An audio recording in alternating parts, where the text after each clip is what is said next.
যাকাত ওই ব্যক্তিদের উপরে দেওয়া ফরজ যাদের সম্পদ আছে এবং নির্দিষ্ট পরিমাণ সম্পদ আছে, বেশি সম্পদ আছে।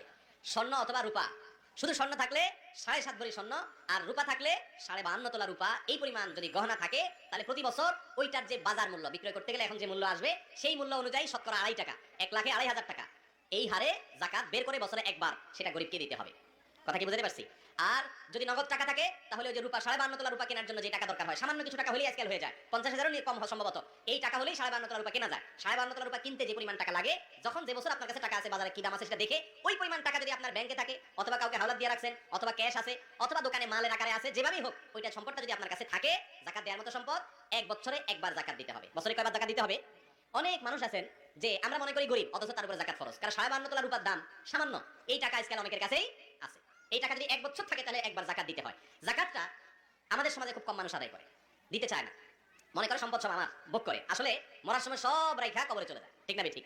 নিজের সম্পদের যাকাত নিজে দেয় না, সব রেখে চলে যায়। এগুলো সব ভোগ করে কারা? ছেলে মেয়েরা। ভাইরা আমার, যাকাত যদি কেউ না দেয়, আল্লাহ বলেছেন ইয়াউমা ইউহমা আলাইহা ফি নারি জাহান্নাম, কিয়ামতের দিন আপনার সম্পদকে জাহান্নামে ফেলে রেখে আল্লাহ পুড়ে ছাই করবেন না, বরং লোহার মতো এটাকে গরম করবেন, উত্তপ্ত করবেন।